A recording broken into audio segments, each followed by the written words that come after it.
How you guys doing today? It's Anthony Ganji. Welcome to another episode of Tier Talk. This is going to be a great conversation for me and Russ. We're going right back to our roots, and we're going to talk about a jail nurse who is now an inmate at Fulton County Jail. And I believe there's some manipulation involved, contraband. I'm going to show you a quick video real quick. It's 3 minutes, and it's from the news, and it's going to give you a bit of a background of what we'll be discussing.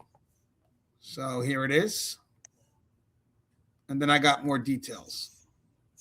A contractor who worked as a jail nurse is under arrest tonight. Investigators say she confessed to having a romantic relationship with an inmate and smuggling contraband into the Fulton County Jail. Channel 2's Michael Seiden broke the story on WSBTV.com, joining us live now in Northwest Atlanta with how authorities, Michael, say this investigation began with a note.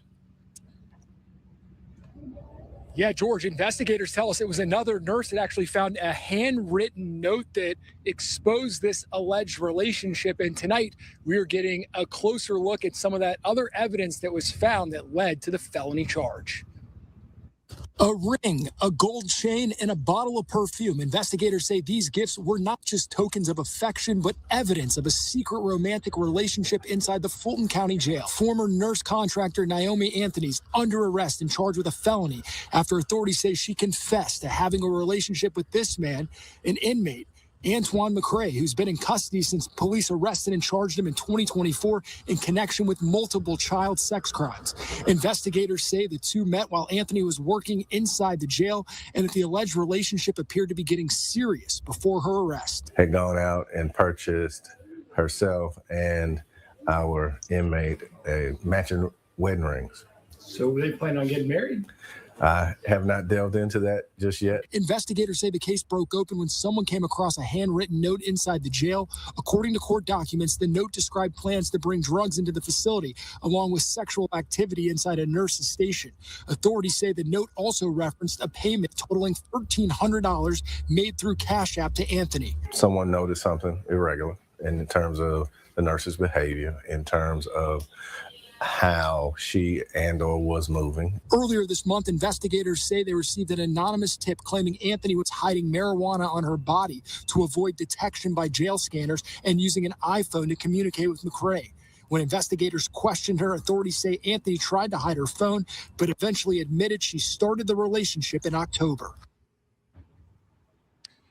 And while we were inside the jail today, we actually saw a new security scanner that was getting ready to be installed. Just another reminder that Sheriff Labatt is not messing around when it comes to keeping contraband out of his jail. Also, that suspect, she did waive her first court appearance. A judge set her bond at $5,000. Last check, she remains behind bars. We're live in Northwest Atlanta. Michael Seiden, Channel 2 Action News. All right. So, guys, I just want to mention something. This is why me and Russ write the books that we write for something like this. I do have a book called Inmate Manipulation Decoded. It breaks down the games that inmates play. I also have Breaking Boundaries that kind of talks about the building of undue relationships, and then just kind of how to understand the process of let's say, the civilian work that gets done and how does that fit within the correction walls. I also do have From Tension to Teamwork. That's healing the custody medical divide and corrections, partnered with Behind the Gates, Civilians Guide to Navigating Correctional Facilities. Now, these two are only available on ebook, this one and this one, but these two can be bought through Amazon softcover or ebook, but all books can be bought on ebook. And then Russ also has Killing Complacency, which, you know, in my mind, when relationships like this develop, you tend to look at the environment as well. Like, what allowed them to get this close? So, yes, I'm not minimizing what the nurse did, but you also have to look at the environment where the environment no longer became that obstacle. Why is that? You know, why do we get to a point where we're reacting instead of preventing? Okay, Russ, so I got 10 questions. I got them situated after each section. So if I'm going to go through, each section, then we'll discuss the question. So Naomi Marie Anthony's story sits at the intersection of professional access, personal boundaries, and manipulation of the system, of security, and of people on both sides of the bars. So Naomi Marie Anthony's fall from contract nurse to inmate started inside the same Fulton County jail where she was hired to provide medical care and ended with accusations that she turned her access into a personal contraband pipeline fueled by Cash App payments and an inappropriate relationship with a prisoner.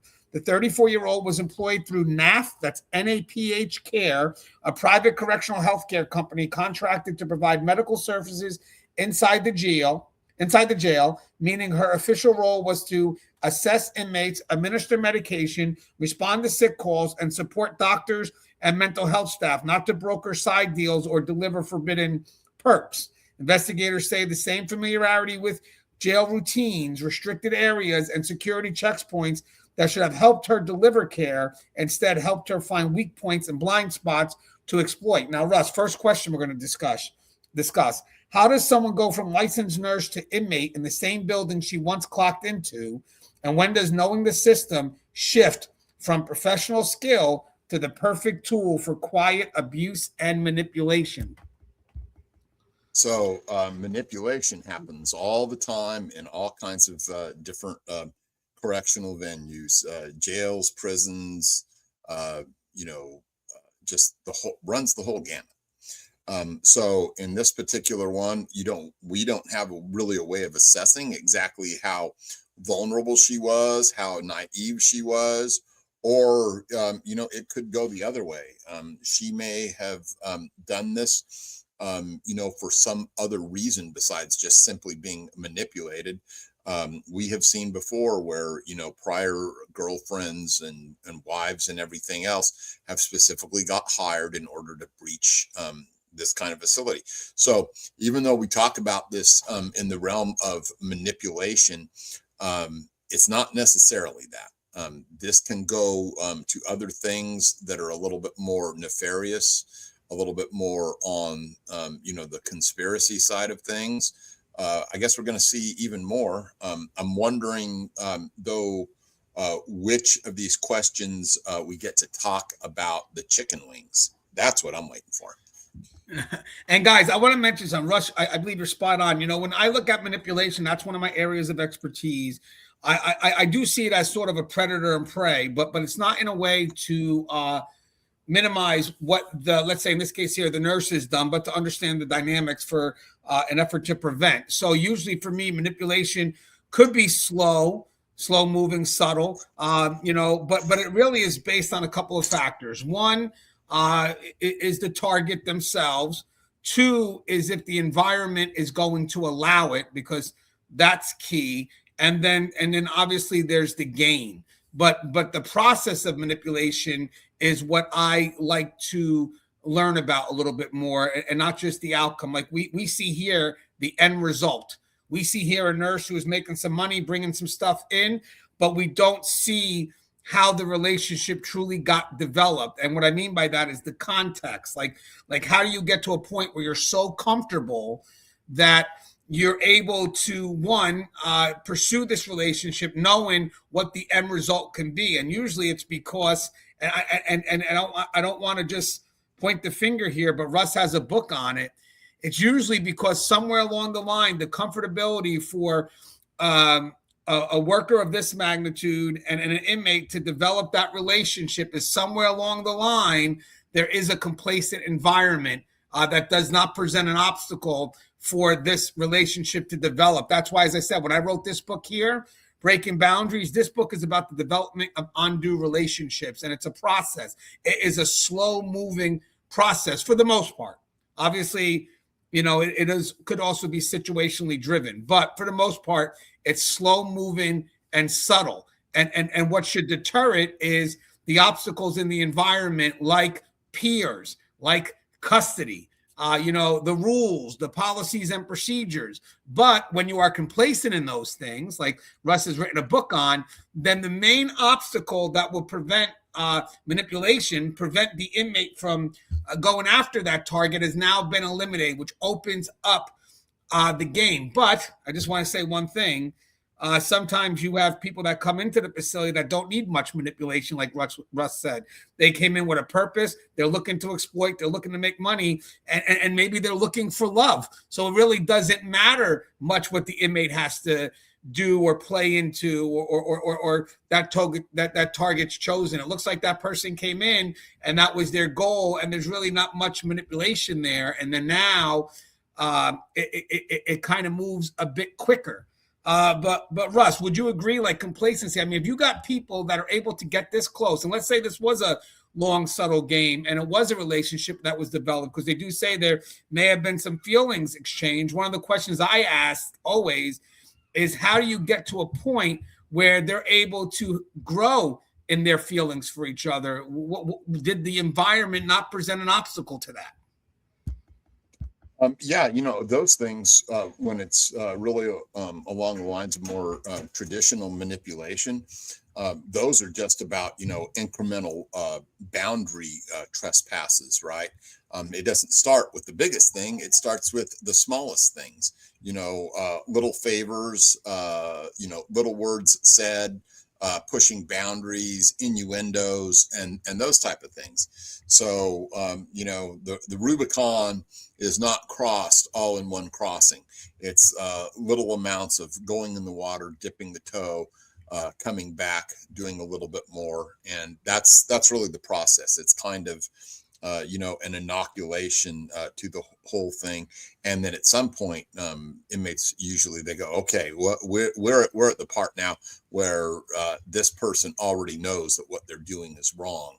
And then that's just the go signal. That's the green light to go ahead and get everything that they want. And I love that you said that she knows what she's doing wrong, because guys, when it tends to,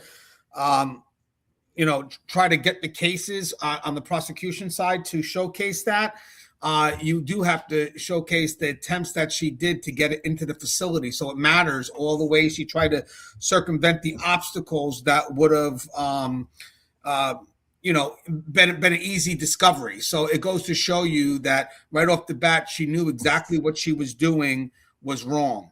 All right, let me get to the. And don't forget, we still have to talk about the chicken wings. Well, I think we'll still get there, Russ. I mean, I got this broken down. But again, Russ, I don't want. Again, talk about those chicken wings. Okay, so the chicken wings came with secret sauce. There, that's it. That's it. That's all you got. She got them in there, right? I got you. She took him up the hoo-hoo.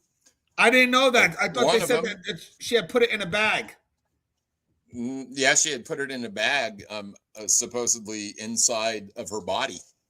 So, was it inside the body, or was it? Okay, yes, it was inside the body. It was secret sauce and all that stuff. All right, so now, because I gotta. Let me see. Hold on. I thought it was. How was the contraband brought in? Let me just see real quick. That's good, including the wings. Let me see here. Darty says she used two main methods: physically bringing in through intake, an anonymous tip, and the arrest warrant states she had marijuana and other contraband in her private areas, yet to avoid detection by jail scanners, as she reported for work, taking advantage of the lighter screening and trust given to medical staff, and hand-to-hand inside the jail. Once inside, surveillance reportedly showed her at the nurse's station passing items concealed in containers or under a white covering to an inmate, who then slid the container under a door to another prisoner, effectively turning her work area into a drop point. That was interesting. And you know what's funny, Russ? It's very important that not only do they catch them smuggling it in, but they also have to catch them with the exchange, because some people may say, well, I only smuggled it in because we can't bring in food and I wanted to eat my own food. No, so it's very important that not only they get them smuggling it in, but they also have to get the exchange as well. Would you agree with that, Russ? Yeah, but I think there's more than one way. You don't have to actually have the exchange. You just have to have constructive possession of it from the other end. And that can involve all kinds of things. It can involve, notes. It can involve intercepted phone calls and everything else. So there is that. I mean, there's always going to be an excuse that someone can give, but that's why you do constructive possession of the person that it's being given to as well. And so there's multiple ways to do that.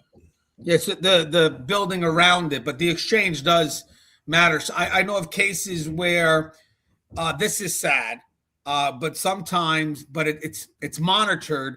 They allow the contraband to get in. so they can get the exchange, and then at that point the person has minimal excuses as to, oh, that was brought in by mistake, that wasn't meant to be brought in. But you're right. I mean, if there is enough evidence that showcases, one, that there's a relationship, and two, there is an exchange of contraband, because this is something else I've noticed too. Custody staff's going to be a bit different because they're in a position of authority. So if they get caught with any relationship, or definitely if it's sexual, you have the abuse of authority, and it's automatically what should be prison time. No ifs and buts about it.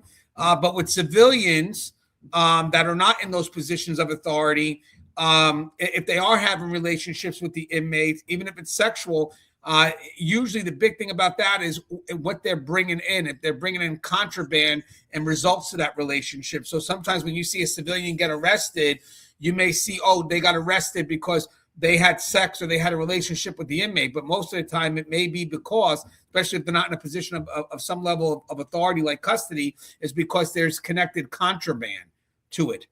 So I just want people to know that, because the custody is held to a higher standard. So, and in my career, especially doing this Tier Talk stuff, I've seen a lot of civilians kind of just be escorted out, lose their job. But if they are having sex and then, in the process like this, bringing in contraband or whatnot, then usually they go after the big part of that case for that civilian is the contraband, where for custody, it's going to be the relationship and then the contraband as well. Okay, so according to court records and sheriff's investigators, the heart of this case is an improper relationship between Anthony and an inmate identified as Antoine McCrae, also known as Fetty, F-E-T-I, who was held at Fulton County Jail under booking number 2407249, multiple child sex crime charges dating back to 2024. So let me just say that again. Multiple child sex crime charges. Their relationship, which Anthony told investigators began in October of 2025, went well beyond professional boundaries. Officials say it became romantic and physical, with sexual encounters taking place in or near the nurse's station, spaces she accessed precisely because of her clinical role. As the relationship deepened, officials allege it turned into a business arrangement. Anthony became the person who could deliver comforts that jail policy strictly forbids, while McCrae and others supplied money and demand from inside the housing unit. And I want to mention something right now. If you're ever, for people watching this, when you have staff that have committed to a relationship to an inmate, committed to bringing in contraband, eventually the other inmates may find out, and now you wind up having to provide for everyone, or there'll be the fear of it being reported. So you're going into survival mode at that point. So Russ, next question. When does I care about my patients quietly cross the line into I'm in a relationship with one? And is this a love story gone wrong, or a two-way hustle where vulnerability and access are manipulating each other? So, the classic way internally for a person to know they've crossed the line is anytime they're thinking about something outside of the patient relationship. And especially if they're doing that at home, thinking outside that. So those are the two classic ways we usually look at it. It's good for a healthcare professional to care for their patients, but all of them should be cared for in an equal and equitable fashion, not above and beyond, as was this case, obviously. So, that just puts her, and we don't know, I don't think that we're going to know what all of the ins and outs of it were, and whether or not there was ever some type of prior relationship. But whatever else happened, we know that she just went ahead and went along with it. And it's one of those things that I can understand it from an empathetic point of view and trying to understand why people do the things that they do. I always have a hard time understanding the stupidity of it and the amount of risk and the amount of exposure, especially when that person is what this guy is, who is a horrible individual. What type of value does she see in someone like that? It's really disturbing. I'm actually going to see if I have the specific details of his crime.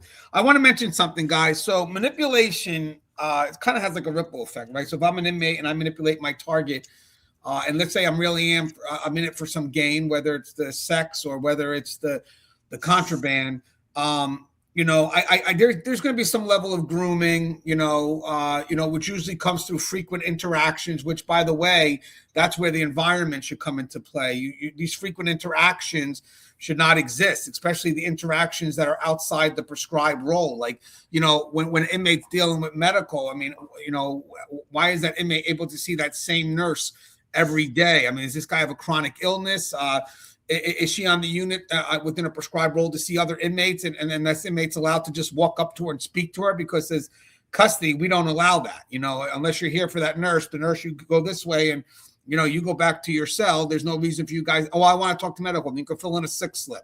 You want to monitor those interactions, because between the frequency, you're going to see some level of familiarization and then some level of comfortability to where the person's no longer an inmate in the person being targeted, if that was the case. But at all times, the inmate knows that person works for the facility. They know that person works for medical, because they're utilizing that person's prescribed role to gain access to the contraband. So now here's the scary thing.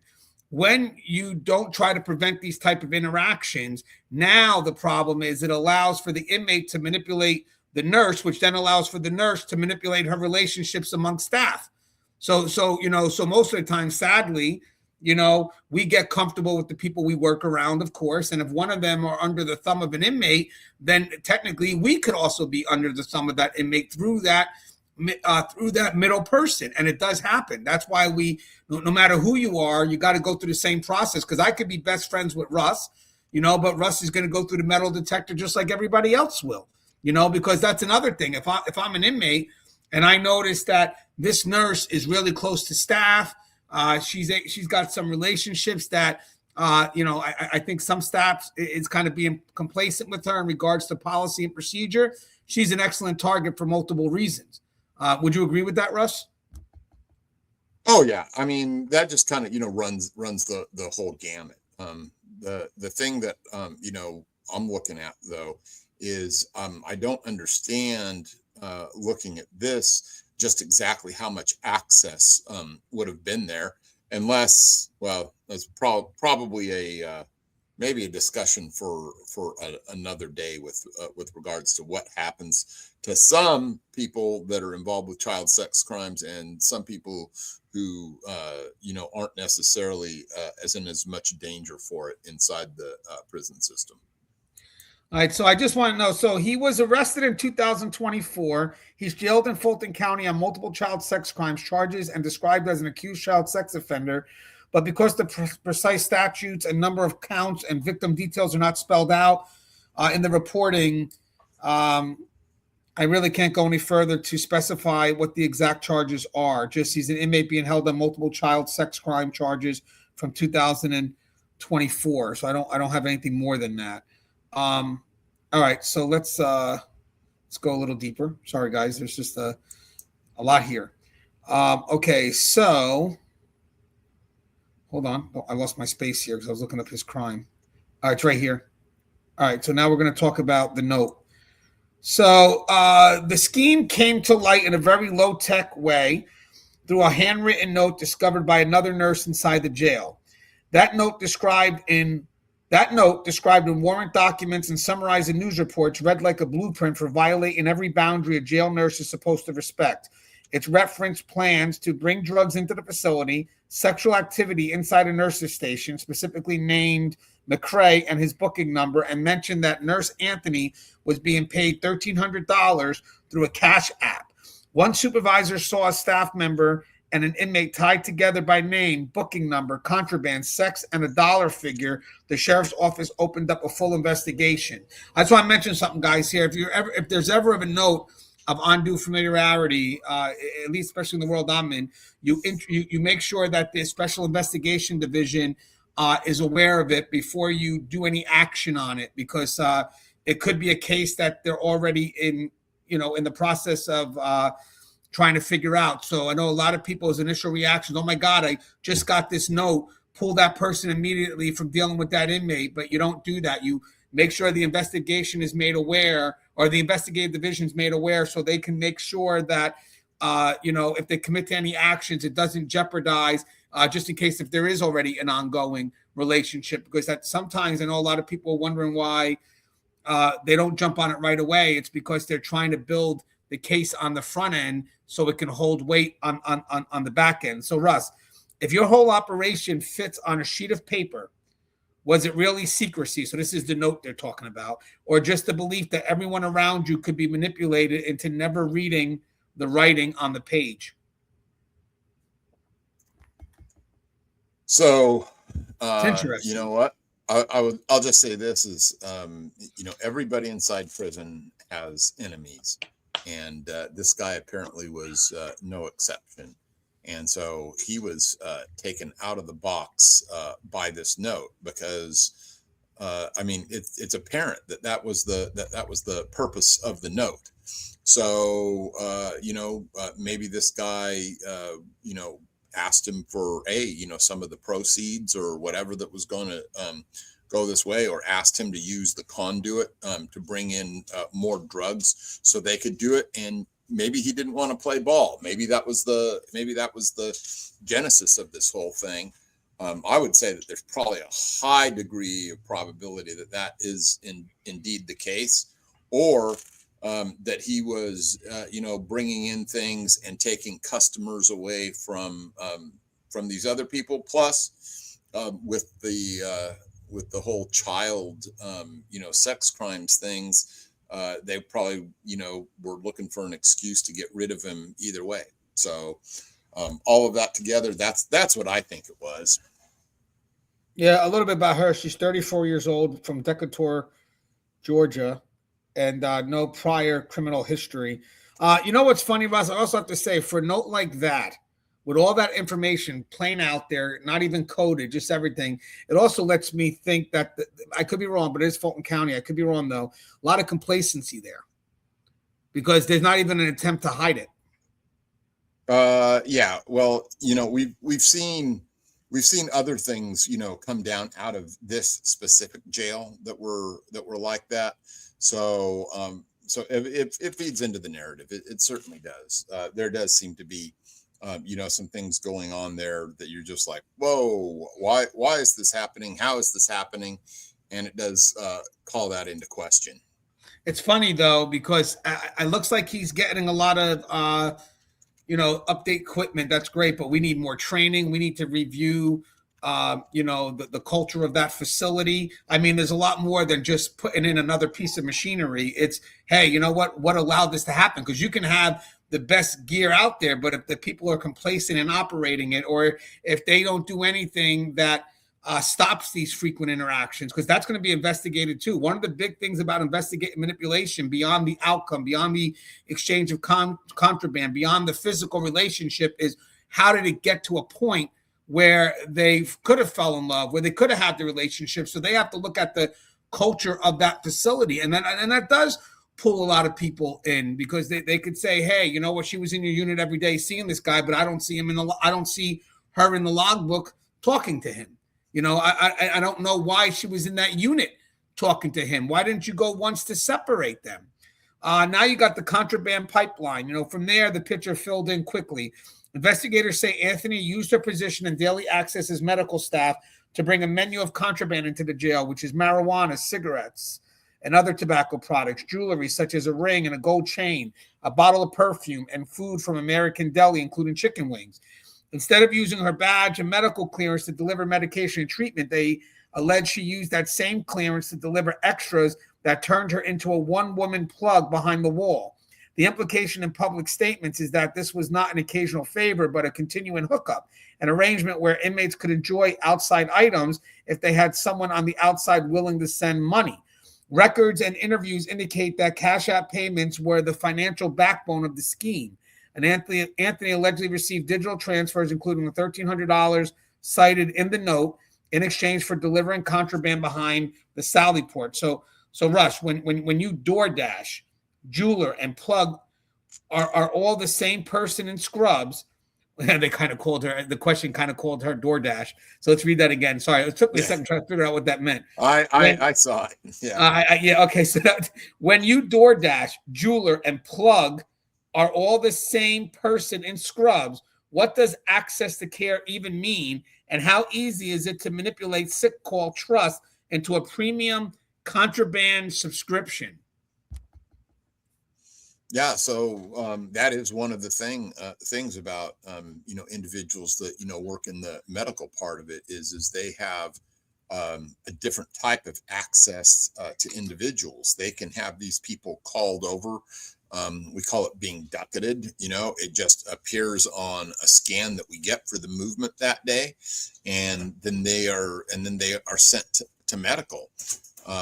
There's depending on the exact facility, that person coming back usually gets some scrutiny, at least a pat down, sometimes or more often at least a strip search, but there's other ways around that. It doesn't have to come directly back on the body. So I don't want to get into all of the different ways that I've seen things come in. But that amount of access allowed that individual apparently to benefit a great deal monetarily. He was making payments to her for doing her part. He was, probably making, payments to whoever was dropping the dope off. And that's where jealousy comes in. Jealousy of the fact that he had sexual contact with her. Inmates really key on that. They may not like that. They may feel jealous. Then the fact that he was moving money and moving dope, that's status influence and cash. Inmates get very jealous over that typically. And so I think that that's the reason the note showed up, was to, cut him out and allow other people to develop their own conduits, to develop, their own business, as it were. So it's ruthless in prison, man. Don't go there. And guys, by the way, I also think there's some if you want to look at it from the other perspective, there's also some complacency from the inmate and her, because I don't know how long they've been doing this. There's really no time frame here. I'm sure that's going to be discovered or put out there eventually. But, the fact that there were no obstacles in the environment, this became just more of a routine. I'm sure the very first time you're doing it, you're on guard. But once you do it, for a while, you become less on guard because it just becomes part of the routine. Or if she did get caught with stuff, who knows, maybe the wings or whatever it was, she could explain it away. And then because of her connection to the staff that caught her, go ahead, enjoy your food. We got you. Because as I mentioned before, the manipulation is also having the target manipulate their relationships and not just their position. The position develops relationships through frequency of interaction, and then those relationships can also be exploited. So it's the position and then the relationships, because if you get an environment that's complacent and you're able to manipulate a person like a nurse who has good relationships with custody staff, it's potential gold mine. How did she get past security? So authorities say she used two main methods. We talked about this, but just to revisit, to get the contraband inside. An anonymous tip and the arrest warrant states she had marijuana and other contraband in her private areas to avoid detection by jail scanners as she reported for work, taking advantage of the lighter screening and trust given to medical staff. And once inside, surveillance reportedly showed her at the nurse's station passing items concealed in containers or under a white covering to an inmate, who then slid the container under a door to another prisoner, effectively turning her work area into a drop point. As a NAF care nurse, she would normally pass through staff screening with the level of trust and routine that inmates and visitors never get. And investigators say she used that trust and familiarity with the process to her advantage. That combination of concealment and privileged access allowed her to move contraband in ways typical inmates and visitors could not, giving her an edge that, according to the sheriff, she used repeatedly. Now, Russ, if the person with the strongest key card is also the one quietly manipulating every checkpoint, what is the metal detector really worth? Yeah, it's zero. Exactly. There's every time a breach is cultivated, these inmates, they jump on that and they use it for everything it's worth, and they generally use it up in a quick amount of time. Sometimes those things last longer, especially if it doesn't necessarily have to do with co-opting or corrupting an individual. Sometimes there's other methods. I mean, you've got drones, you've got vehicles that have access that they plant things on, and the list goes on and on and on. So, but people generally get chewed up and spit out quite quickly. Yeah, and guys, I want to mention some. I actually have it in one of my books, a dedication to those that worked in the metal detector, or areas that you enter the facility, because you have to be on point. So you can have the best equipment, but you really need an officer that's strong, that keeps the relationship separate from their duties. But also, sometimes you have a lot of people that give the give the officer that controls access into the facility a hard time. And they could also make up false allegations in how they may have pat frisked me or whatnot. Now, granted, this should be same gender pat frisking. If that is the case, they should be able to go through the metal detector and then be wanded or pat frisked by the same gender. But with that said, sometimes you have individuals who play the system like that, and they cause a scene in the hopes that it can make someone a little bit cautious when they do the pat frisk. They're actually more worried about the next argument to have, or the next accusation that's going to come their way, as opposed to actually really diving in deep just to ensure that the person's not carrying any contraband. But anytime you're working that access point, and this is the truth, this is why that's definitely going to be one of the first people that they investigate as well. Is not just the person who was bringing in the contraband, but you got to question the whole every person that's responsible for that fail safe, starting from the moment the person enters the facility to the moment they're giving out the contraband. You have to look at everything, because they're fail safes. And when you start having every fail safe, that means from her able to go in to her being able to hand stuff out, that's cultural complacency, or that could be, worse, it could be everyone's involved. So as an investigator, you have to look at it that way. Not only was she corrupt, I have everyone right now corrupt, because how was she able to get it in, and how was she able to hand it off? But then eventually you may pull back and realize that it could just be a complacent culture with one dirty staff member. Would you agree with that, Russ? Oh yeah, I mean it's just the whole entirety of what we look at on day-to-day basis. This is something that I've investigated, looked at.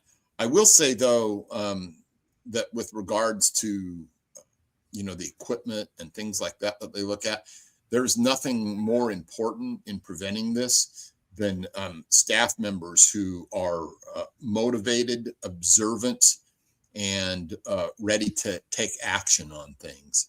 A lot of people get hesitant in this type of thing, where they don't know, but they have a suspicion, and then they don't report the suspicion, and then things go on, and eventually that person gets caught, and then the next thing you hear is this person say, "Yeah, I knew they were dirty. How come you didn't say something?" Yeah. So that's one of the things that I've dealt with. I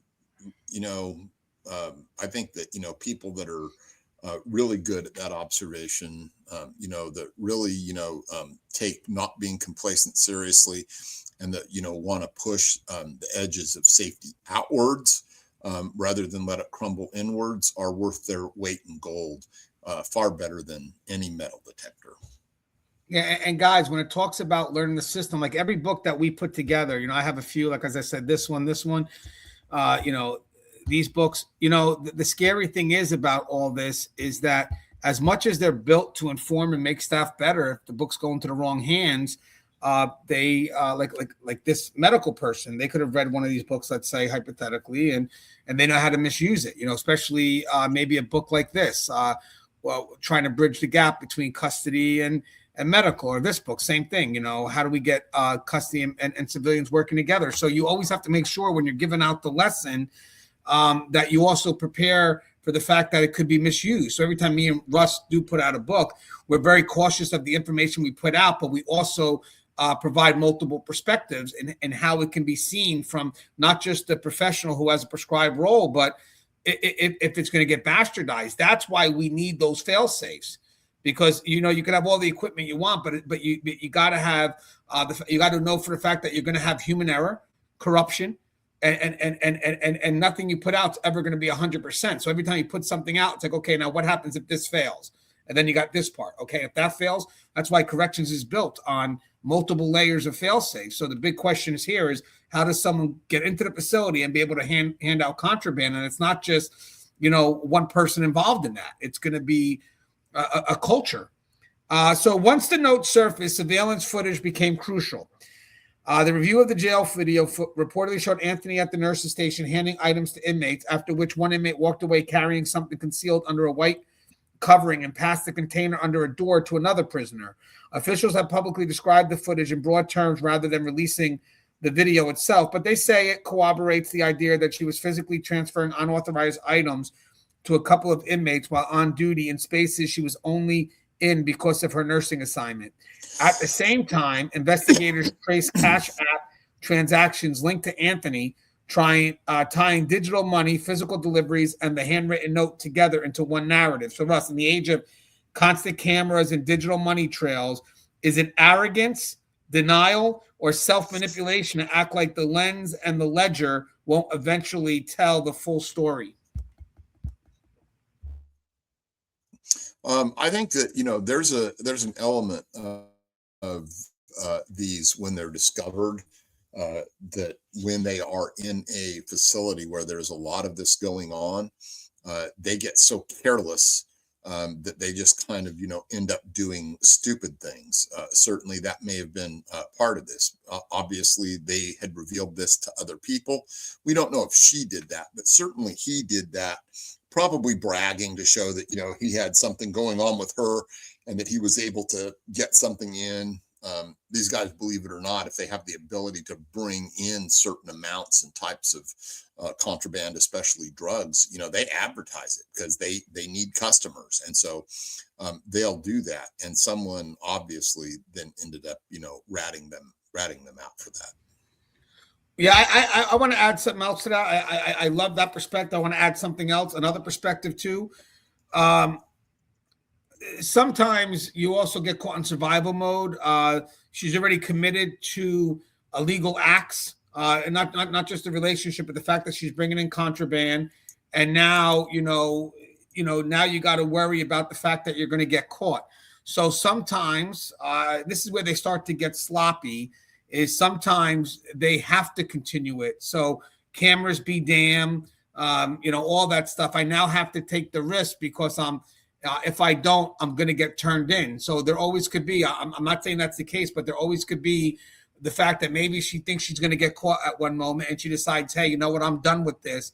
And that's when the true inmate comes out, or the peers, and say, oh, you're not done because we're making too much a profit on this. You're not done until we say you're done. And now it's a matter of the inmate saying, if you want to be a fool, we have enough evidence here that's going to bury you. So now you're going to go ahead and continue what you're doing until we say you're done. So I agree with Russ too, routine. I agree, arrogance or denial. But sometimes it could be survival mode, because in the end, it's like, if I don't do it, I'm going to get turned in, and I'm too far involved now. That's what inmates do. They get you slowly, step by step, until if you decide to turn back, they got the leverage to exploit you. And now it's a matter of you weighing out your options, and they're not good. They're not good at all. I mean, it would be easier for her to have said this: you know what? I messed up. I fell in love with an inmate. I didn't mean to. And then admit everything in the forefront, and then you wouldn't have the greater concerns. But once they're like, oh man, I can't tell anybody that, and then the relationship evolves. Now it's contraband. Relationship be damned. Once you bring in the contraband, you had many chances to back out. You had many chances to tell people that you needed help, but you didn't. And now that you brought in the contraband, there's no turning back now. So I always tell people this: if you feel that there is a concern, you should bring it up immediately, because once you start allowing for that leverage to accrue, then there's no turning back, because no one can help you at that point. There's just it's too late. You've already seriously crossed the line to the point where there's no coming back. But I mean, extortion is just one step beyond love in prison and jail. That's true. And then I got an anonymous tip also helped sharpen the focus on the investigation. Earlier in January, someone reported that Anthony was hiding marijuana on her body to avoid detection by jail scanners and using an iPhone to communicate with McRae. When investigators confronted her as she arrived for work, authorities say she initially tried to hide her phone, but eventually admitted to starting the relationship in October and confirmed key details about her contact with the inmate. That admission cut directly against the professional boundaries she was obligated to maintain as a correctional nurse responsible for patient care and not personal contact. So, Russ, how secret is a jail relationship when there's a whole iPhone involved? And how long can you manipulate the narrative before tips, tech, and policy all close in? People that work in corrections are generally very, very observant. I've seen several times where, the whole issue was blown right out in the open just based on, one of my guys, like looking at the way, a kitchen staff member was looking at an inmate. And so we were, always prepared to deal for that. I had, one of my best partners ever, Kenny G, he was going through the parking lot. He was on his way home, and he got flagged down by a counselor who had locked her keys in the car. And so anyway, he went ahead and helped her and got the thing, popped. And then during the course of while he was doing this, he just did what the good correctional officer does, just starts looking around at stuff. And, he had to stop her from getting in the car and take several pieces of mail that he looked at that had been sent to her by an inmate, into evidence. And, there's just people out there like that, that, develop something like that, from one thing into another. And thank goodness, who knows what she might have brought in the next week. That was actually a medium level facility. She could have tried to bring in a gun or got something over the fence, any other thing, but Kenny was on the ball. Yeah, and guys, by the way, let's say if this was the investigation and they knew, because it doesn't say how long she worked there, but at least she worked there for a couple of months from October when the relationship started. But I would love to know how long she worked there and then why this specific inmate. But with that said, let's just say the investigators kind of knew that there was a relationship developed. Once there's that anonymous note that gets put out there, they have to act now, because now whatever they thought was kind of protected so they can take time and look at the case and get their evidence, they can't now. Once the anonymous note is out there, it means you have a leak, and that means it could threaten the investigation because it can cause them to change their routine, how they interact. So now it forces them to immediately go ahead and move forward with what the next step would be. So I think when they caught her at the metal detector, it's because somewhere along the line, they already had information in the backdrop, like maybe the video footage of her giving things to the inmates that shouldn't have been there. I'm sure they were already doing stuff when they decided the metal detector, let's stop her from going in. Because here's the thing, though. The anonymous note, even if it wasn't about the relationship, said that she was bringing in drugs to the facility. So what they were doing was definitely at that moment is checking to see if that was the case, because that's contraband. You don't really want to allow that in as best you can. Sometimes, as I said, scary enough if they're looking for the exchange, but it would be monitored. There would be someone watching that person, waiting for that person to interact with the inmate. But here, I think the initial attempt was, hey, if she's bringing in contraband, we got to catch it. But I think at that point, they already had enough evidence to prove everything else that they need afterwards, which would be, that she did bring it in, and she did bring it in for an inmate. Because if you catch them before here's the rule. If they go to bring it in and you catch them before, let's say they go through the metal detector, or after they clear the metal detector, they could say, oh my God, I forgot I had it on me, or oh, this wasn't for them. There's no way to prove the intent. You just got the fact that they were able to get it in. So I think that they had the stuff in the background already. They had evidence to showcase that there was an exchange. Now they come back here, and then whatever excuses she has, none of it will matter, because we'll let you play out the excuses, but let's go roll to the videotape, and then you could try to justify that. And then you have to hope that you have some way to showcase what that exchange was, because here's the funny thing. Even if she was giving out like these trays or whatever the hell it was, why are you giving it out? What in your position showcase that you're supposed to be giving out these things? And then I would also look at custody, who's what's going on here? How are we allowing these exchanges? Then you got the matching rings and the blurred lines. Fulton County Sheriff Pat Labatt has publicly emphasized how personal the relationship appears to have become. He has said that Anthony McRae had matching wedding rings, suggesting a level of commitment that went far beyond flirtation and into symbolic partnership. Those rings, along with the gold chain and perfume recovered as evidence, are cited as proof that she blurred professional lines until they disappeared completely, mixing romance, gifts, and contraband with her official role as a caregiver in a high-risk environment. So, Russ, at what point do matching wedding rings inside a jail stop being cute and start being Exhibit A in a story about boundary violations and emotional manipulation? There's the undue familiarity process. So you just know that anytime that you're dealing with an inmate of that caliber, there's nothing that individual won't say. There's nothing he won't do to get her on board with what he needs. And, you know, there's really, a circle of use and a circle of manipulation that happens. And so this was probably at the height of, the use of, romance, sex, and, feelings and love and all of that stuff. And you know what? There may have come a point where there was some type of argument about things, and he just went ahead and resealed the deal with a further level of commitment. So he's willing to go anywhere. And you can be sure that if things had gone sour, that he would have just reverted right over to extortion, because you can bet that they had her up and had all of their own internal evidence to this didn't happen inside a vacuum. You can bet that there were other people involved with him to be able to move those drugs and those other bits of contraband and whatnot. So complete user of her.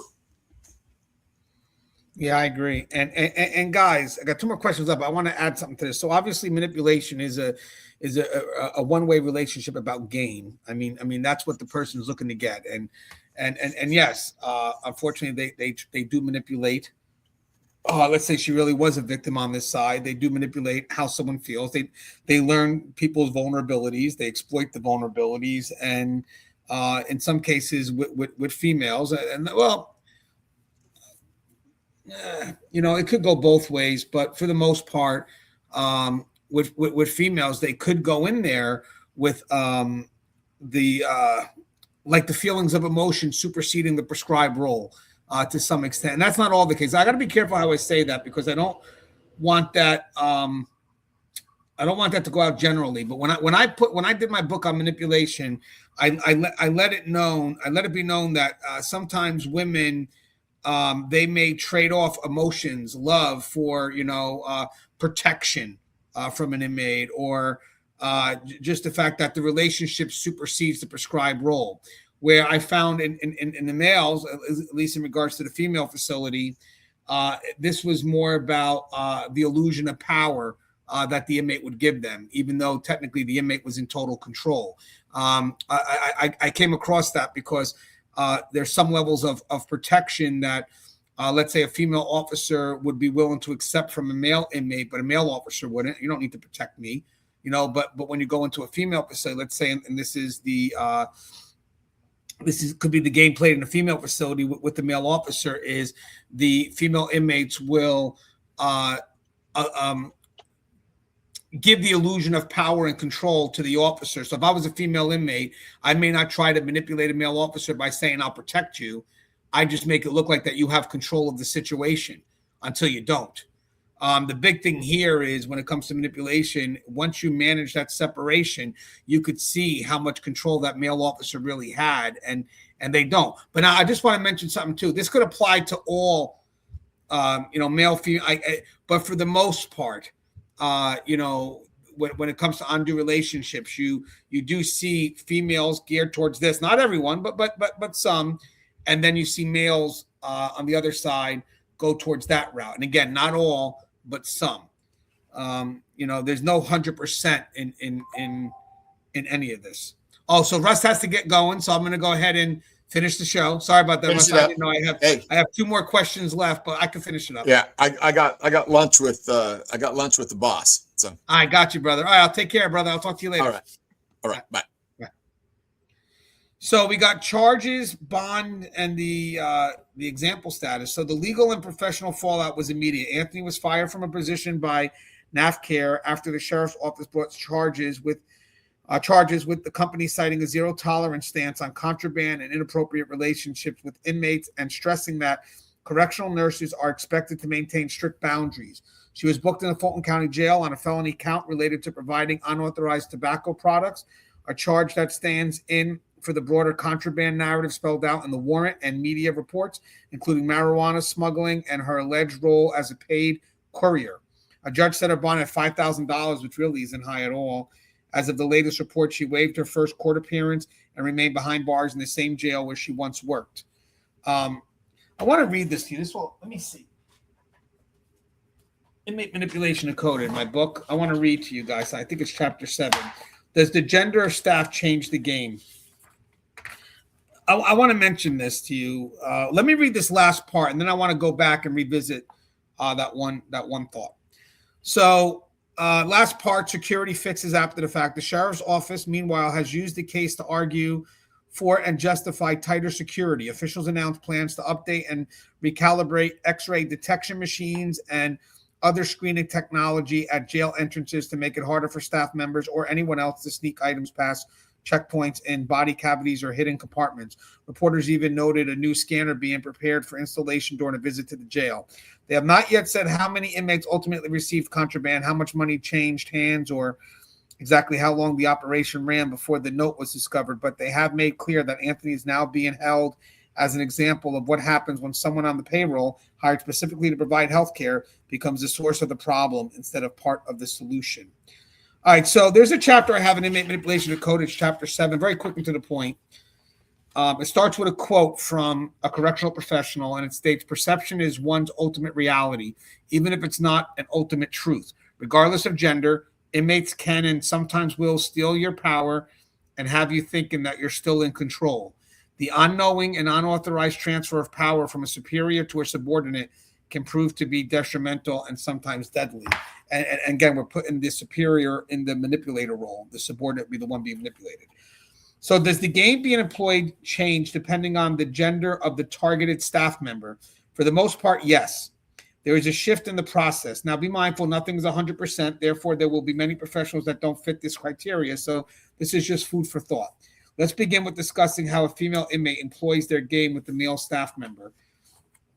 The physical relationship may provide the female inmate with the leverage needed to fully compromise staff and ultimately make their wanted request. When a female inmate targets a male staff member, the inmate may look to push the male staff member into acting out on their animalistic nature. The female inmate will push the physical, sexual, and observe how the male staff members react towards them. The inmate is looking for any signs of attraction. This can include the body language of the male staff member, where the staff member focuses their attention or where they obviously don't. Sexual references while communicating and seeking the inmate's attention, knowing or unknowingly. Sometimes the officer will be working at the podium.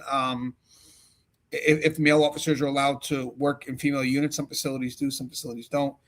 And then when the inmate walks away, a lot of the inmates are watching to see where that officer looks when the inmate starts to walk away.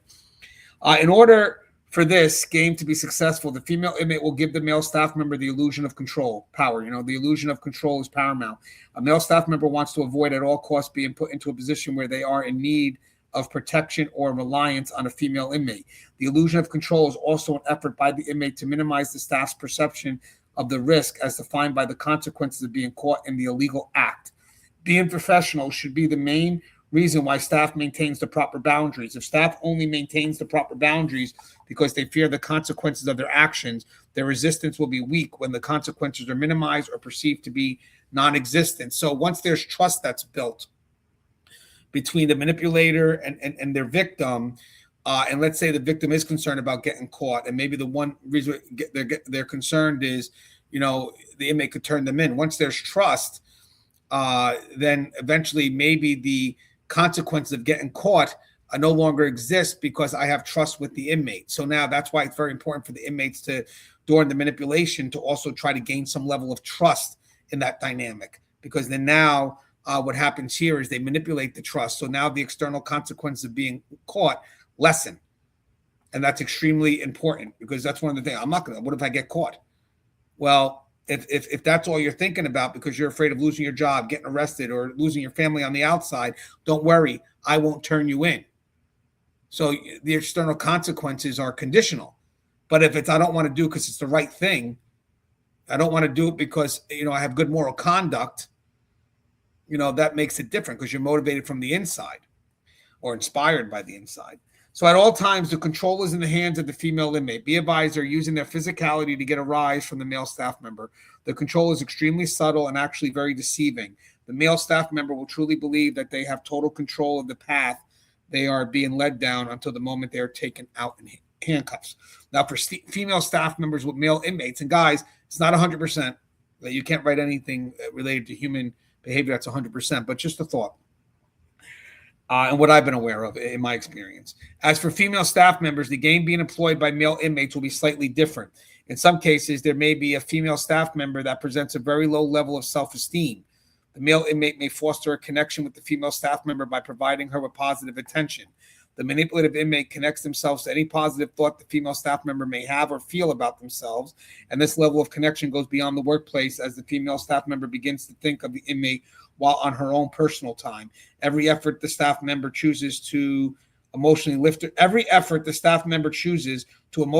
herself up will be connected to the manipulative inmate game being played. That's where the emotions get involved, the feelings of love.